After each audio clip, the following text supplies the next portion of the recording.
Tashbaka uchadi desa ishonmasmi deylar. Ana biz Tashbakani uchishini qaranglar. Bezviz uchyapti o'zi ham Mbappe 4 turibdi, 4ta. Aytishinglar mumkin va Olympiakosga urib ham maqtana olasizlar. Olympiakos va Badrin Purushlar komandasi olmaydimi, to'g'risimi? Simchotka degan komanda olmaydimi? 4 tur oldi zato. Bugun prosta o'zini qo'yverdik bolani. Bitta o'zi o'ynab ko'rchi, bunday komandaga bolalarga ijolat qilmasdan dedik. Bitta o'zi o'ynadi, ko'z tegib ketadi, penalti ham aralashtirib qo'ymasin, 4ta ham urami desam, ko'z tegmay bolalarga aytam 3 ta qo'yverishadi, normal, bir chekada ketamiz, shep deyapti, tap bo'pti dedim. 3 ta qo'yverishdi, ammo jicha validol ichib ko'radigan o'yin bo'lib qoldi, ammo jicha. Bu Liverpool bizni yutdi-yu, men anaqa yo'q. Bizdan boshqa hammaga yutkazasizlarmi endi?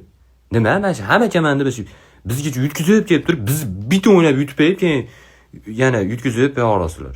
O'tgan safar yutkazmagan Bavariya qoldi deb ko'p gapirib berdilar, ko'z tegib ketdi, ular ham neraqa tushib qolibdi.